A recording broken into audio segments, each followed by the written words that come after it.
இது மகிமை நேரம். இயேசு கிறிஸ்துவின் இனிதான நாமத்தினாலே நிகழ்ச்சியை பார்த்து கொண்டிருக்கிற உங்களுக்கு என் அன்பின் வாழ்த்துக்களை தெரிவித்துக் கொள்கிறேன். இந்த வாரத்திலே எச்சரிக்கையாக இருங்கள் அப்படிங்கிற தலைப்பிலே நாம் தியானித்து கொண்டு வருகிறோம். கள்ள தீர்க்கதரிசிகளுக்கு நாம் எச்சரிக்கையாக இருக்க வேண்டும். நியாய தீர்ப்பு செய்வதிலே நாம் எச்சரிக்கையாக இருக்க வேண்டும். சின்ன இன்பத்திற்காக அற்புதமானவரை இழந்து விடாதபடிக்கு நாம் எச்சரிக்கையாக இருக்க வேண்டும். பொருளாசையை குறித்து, சாபத்திடானதை குறித்து நாம் எச்சரிக்கையாக இருக்க வேண்டும் என்று நாம் கடந்த நாட்களிலே தியானித்து கொண்டு வந்தோம். இன்றைய தினத்திலும் தியானத்திற்காக நாம் எடுத்துக்கொண்ட வேத வசனம் 2 யோவான் 1:8 உங்கள் செய்கைகளின் பலனை இழந்து போகாமல் பூரண பலனை பெறும்படிக்கு எச்சரிக்கையாக இருங்கள். நம் பூரண பலனை பெறும்படியாக நாம் எச்சரிக்கையாக நாம் இருக்க வேண்டும்.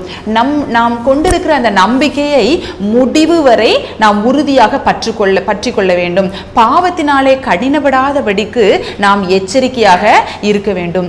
ரட்சிப்பு, திருமுழுக்கு, ஞானஸ்தானம் இதெல்லாம் பெற்றுக்கொண்டு திருவிருந்தில் பங்கு பெறுகிறவர்கள் கூட அநேகர் பூரண வாழ்வை அடையாதபடிக்கு இடையிலே போயிருந்தாங்க, பாவத்திலே மறிச்சு போயிருந்தாங்க, பரலோகம் சேர முடியாமல் போய்விடுகிறார்கள். அதனால ஆண்டவர் இன்றைய தினத்திலே உங்களுக்கு சொல்றாரு, நம்ம இப்படியெல்லாம் பிரயாசப்படுறதே, ரொம்ப பரிசுத்தமா வாழ்றது, இப்படி ரொம்ப பெர்ஃபெக்டா ஆண்டவருக்கு செவி கொடுக்கிறது எல்லாமே எதுக்காக அப்படின்னா அந்த நித்திய ஜீவனை அடையணும் அப்படிங்கிறதுக்காக தான். நம்ம இடையில நம்ம டிராப் ஆயிட்டு நம்ம போயிடக்கூடாது. அந்த பூரண பலனை பெறும்படியாக நாம் ஜாக்கிரதையாக இருக்க வேண்டும். அதில் நம்ம எச்சரிக்கையாக இருக்க வேண்டும். முதலாவது பாருங்க, 2 பேதுரு 3:17 அக்கிரமக்காரருடைய வஞ்சகத்திலே நீங்கள் இழுப்புண்டு உங்கள் உறுதியிலிருந்து விலகி விழுந்து போகாதபடிக்கு எச்சரிக்கையாயிருங்கள். பாருங்க, பாவத்துல நம்ம விழுந்து போகாதபடிக்கு நாம் எச்சரிக்கையாக இருக்க வேண்டும். நம்ம நல்லா போயிட்டு இருக்கோம், நல்லா அழகா நேர்த்தியா போயிட்டு இருக்கோம், திடீர்னாப்ல ஏதோ ஒரு பாவம் நம்ம ஆண்டவரை விட்டு வழி விலக செய்கிறதா மாறிவிடுகிறது. அப்படி அந்த பாவத்துல விழுந்து விடாதபடிக்கு நம்ம எச்சரிக்கையாக இருக்க வேண்டும். எபிரேயர் 3:12 இவ்வாறாக இருக்கிறது, சகோதரரே, ஜீவனுள்ள தேவனை விட்டு விலகுவதற்கு ஏதுவான அவிசுவாசம் உள்ள பொல்லாத இருதயம் உங்களில் ஒருவனுக்குள்ளும் இராதபடிக்கு நீங்கள் எச்சரிக்கையா இருங்கள். சில வேளைகள் என்ன வந்துருது, அவிசுவாசமான வார்த்தை. நம்ம ஒரு வாழ்க்கைன்னு இருந்துச்சுன்னா கண்டிப்பா மேடு பள்ளங்கள் எல்லாம் இருக்கதான் செய்யும். புயல் காற்று சில நேரம் வீசும், சோதனைகள் பயங்கரமா இருக்கும், நம்ம எதிர்பாராத விதமான கஷ்டத்துக்குள்ள நம்ம நடந்து சொல்றதா இருக்கும். இடுக்கமான வாசல் தான். அந்த இடுக்கமான வாசல் வழியை நடக்கும்போது சில பேர்கள் அதை தாங்கிக் கொள்ள முடியாம ஆண்டவரை பற்றி கொள்ள வேண்டிய நாம் என்ன பண்ணிருந்தோம், அவிசுவாசமான வார்த்தைகளை பேசியிருந்தோம். அந்த அவிசுவாசமான வார்த்தைகளுக்கு நம்ம எச்சரிக்கையாக இருக்க வேண்டும்.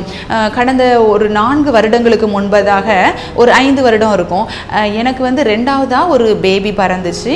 2 மாதம் என் கரத்துல இருந்து, அப்புறம் அது கொர மாதத்துல பறந்ததுனால அந்த 2 மாதங்களுமே நாங்கள் ஹாஸ்பிட்டல்ல தான் இருந்தோம். அப்போ அந்த டைம்ல 2 மாதம் கழித்த பிற்பாடு அந்த டாக்டர்ஸ் எங்களை கூப்பிட்டு சொன்னாங்க, உங்க பையன் இன்னைக்குள்ள எப்படியும் இறந்துருவான், அவன் ரொம்ப சிக்காயிட்டே வர்றான் அப்படின்னு சொல்லிட்டு. அப்போ எனக்குள்ள அவ்வளோ கொஸ்டின்ஸ், ஏன் ஏசப்பா நீங்க எனக்கு அந்த பையனை தரணும், எதுக்காக 2 மாசம் நாங்கள் ஹாஸ்பிட்டல்ல இருந்து அவனை பார்த்துருக்கணும், இப்போ நீங்க உடனே அவனை எடுக்க போறேன்னு சொல்றீங்களே, ஏன் அப்படி சொல்லிட்டு கொஞ்சம் அவிசுவாசம் அப்படியே தலை தூக்கிட்டே வந்துச்சு. அப்பதான் இல்லை, ஏன்னா நான் நிறைய பேரை பார்த்துருக்கேன், தனக்கு பிரியமானவர்கள் மரணம் அடையும் பொழுது அநேகர் ஆண்டவரை விட்டு பின்வாங்குறத நான் நிறைய டைம் பார்த்துருக்கிறேன். நான் எவ்வளவு அழகான ஆண்டவரை நான் இவ்வளவு நாள் ருசிச்ச பிறகு திடீர்னு விட முடியாதுல்ல, நான் விட்டுறக்கூடாதுல்ல. ஸோ நான் அப்போ என் ஹஸ்பண்டும் நானும் தான் அந்த ஹாஸ்பிட்டல்ல இருந்து அவங்ககிட்ட சொன்னேன், அம்மா பாருங்க, நம்மளுக்கு நம்ம பேபி இறந்துரும் சொல்லியிருக்காங்க, நம்ம ஆண்டவரை மட்டும் மறுதளிச்சிடவே கூடாது,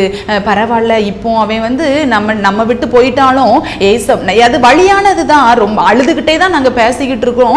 நாங்க 2 பேரும் உடனே அந்த இடத்துல முழங்கால் போட்டு கரங்கோத்து, ஏசப்பா நீங்க அவனுக்கு சுகப்படுத்தி எங்கிட்ட தந்தாலும் எங்களுக்கு ஓகே தான், இல்லை அப்படின்னு சொல்லிட்டு அவனை எடுத்துக்கொண்டாலும் ஓகே தான், ஆனா நீங்க எடுத்துக்கொண்டீங்க அப்படின்னா நாங்க உங்களை மட்டும் மறுதளிச்சிடக்கூடாது, நாங்க பின்மாற்றம் அடைஞ்சிடக்கூடாது அப்படின்னு சொல்லிட்டு நாங்க ப்ரேயர் பண்ணோம். ஃபர்ஸ்ட் கொஞ்ச நாள் ஸ்ட்ரகிளா தான் இருந்துச்சு, ஆனா ஆண்டவர் அவனை எடுத்துக்கொண்டார். எங்களுக்கு கொஞ்சம் கஷ்டமா தான் இருந்துச்சு, இருந்தாலும் அன்னைக்கு நாங்க ப்ரேயர் பண்ணதுனால ஆண்டவர் எங்களை மறுபடியும் எங்களை திரியை தூண்டி எழும்பி பிரகாசிக்கிறவர்களாக மாற செய்தார். பிரியமானவர்களே, சோதனை கண்டிப்பா வரதான் செய்யும். ஏன்னா நம்ம பாவம் நிறைந்த உலகத்துல தான் நம்ம வாழ்ந்து கொண்டிருக்கிறோம். நம்ம இந்த சோதனைகளின் மத்தியில் போகும் பொழுதுதான் ஜெயம் பெற்றவர்களாக மாற முடியும். அப்படி நடக்கும் பொழுது நீங்க அவிசுவாசமான வார்த்தைகளை நம்ம பேசிவிடக்கூடாது. அதுல ரொம்ப கேர்ஃபுல்லாக நாம் இருக்க வேண்டும். அடுத்ததா பாருங்க, 1 கொரிந்தியர் 10ஆம் அதிகாரம் 12வது வசனத்துல இருக்கிறது, இப்படி இருக்க தன்னை நிற்கிறவன் என்று எண்ணுகிறவன் விழாதபடிக்கு எச்சரிக்கையா இருக்க வேண்டும். சில வேளைகள்ல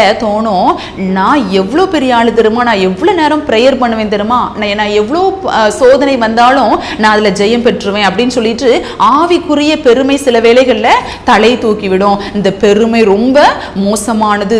ஓவர் கான்ஃபிடென்ட்டா சிலர் பேசுவாங்க, அதெல்லாம் ஒன்றும் பண்ண முடியாது, நான் ரொம்ப பெர்ஃபெக்ட், அப்படி ஒரு பெர்ஃபெக்ட், எப்படி ஒரு சோதனை வந்தாலும் ஆண்டவர் எனக்கு நிற்க பலன் தருவார் சொல்றது வேற, நான் அதுல ஜெயம் பெற்றுவேன் சொல்லிட்டு ஆவிக்குரிய பெருமையோடு மேலோங்கி இருக்கிறது அது வேற. நம்ம அந்த ஆவிக்குரிய பெருமைங்கிறது நமக்கு வரக்கூடாது. நிற்கிறவன் நான் விழமாட்டேன் அப்படின்னு சொல்லிட்டு சொல்றது அது ஆவிக்குரிய பெருமை. நம்ம இந்த பெருமை வந்து விடாதபடிக்கு, நிற்கிறவன் விழாதபடிக்கு நாம் எச்சரிக்கையாக இருக்க வேண்டும். அடுத்து பாருங்க, எபிரேயர் 4ஆம் அதிகாரம் 11வது வசனத்துல, ஒருவனாகிலும் கீழ்ப்படியாமையினாலே விழுந்து போகாதபடிக்கு நாம் இந்த இளைப்பாறுதலில் பிரவேசிக்க ஜாக்கிரதையா இருக்க கடவும். பாருங்க, நம்மளுடைய மூதாதையர் நம்ம ஆதாம் முதல் மனிதன், அவர் கீழ்ப்படியாமையினாலதான் எல்லாவற்றையும் இழந்து விட்டார். சரியா? நம்ம இந்த கீழ்ப்படியாமையினால அந்த வாடாத கிரீடத்தை நாம் இழந்து போகாதபடிக்கு நம்ம ஜாக்கிரதை உள்ளவர்களாக இருக்க வேண்டும். ஆண்டவருடைய கட்டளைகளுக்கு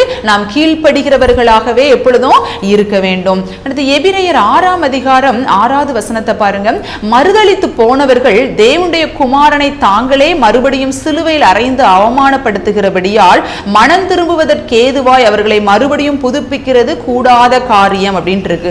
இதை எதை குறித்து சொல்லப்பட்டிருக்குன்னா, பின்மாற்றம். நம்ம ஆண்டவரை பற்றி கொண்டிருக்கிற, ஆண்டவரை ருசித்து கொண்டிருக்கிற நாம் எந்த ஒரு சோதனை வந்தாலும் பின்மாற்றம் அடைகிறவர்களாக மாத்திரம் நம்ம இருக்கக்கூடாது. எங்க ஏரியால எனக்கு தெரிஞ்ச ஒரு ஊழியர் நல்ல அழகா ஊழியம் பண்ணாங்க.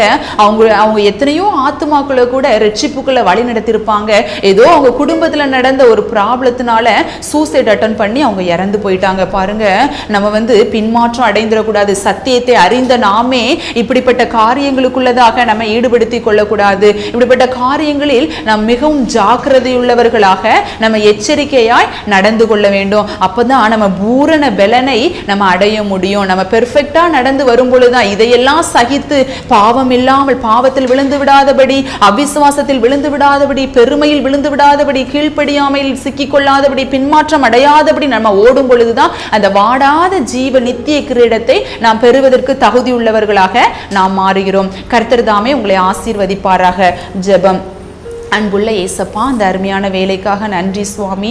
ஏசப்பா, அந்த பாவம், கீழ்ப்படியாமை, பெருமை, பின்மாற்றம் இவைகளுக்கெல்லாம் விலக்கி எங்களை பாதுகாத்து கொள்ளுங்க சுவாமி. ஏசப்பா, அந்த பூரண அந்த பலனை நாங்கள் பெற்றுக்கொள்ளணும் ஏசப்பா. அதில் ஜாக்கிரதை உள்ளவர்களா இருக்க எங்களுக்கு உதவி செய்யுங்கப்பா. அதை தான்ப்பா நாங்கள் வேண்டி நிற்கிறோம் ஏசப்பா. இந்த உலகத்தின் ஆசீர்வாதங்களை அல்ல சுவாமி, அந்த நித்திய ஆசீர்வாதத்திற்கு நாங்கள் தகுதியுள்ளவர்களா நாங்கள் இருக்கணும் சுவாமி. அந்த வாடாத நித்திய ஜீவ கிரீடத்தை நாங்கள் பெற்றுக்கொள்வதற்கு எங்களை தகுதிப்படுத்துங்க. ஆமேன். இயேசுவின் மூலம் ஜெபிக்கிறோம் ஜீவனும் பரிசுத்தமுள்ள நல்ல பிதாவே. ஆமேன்.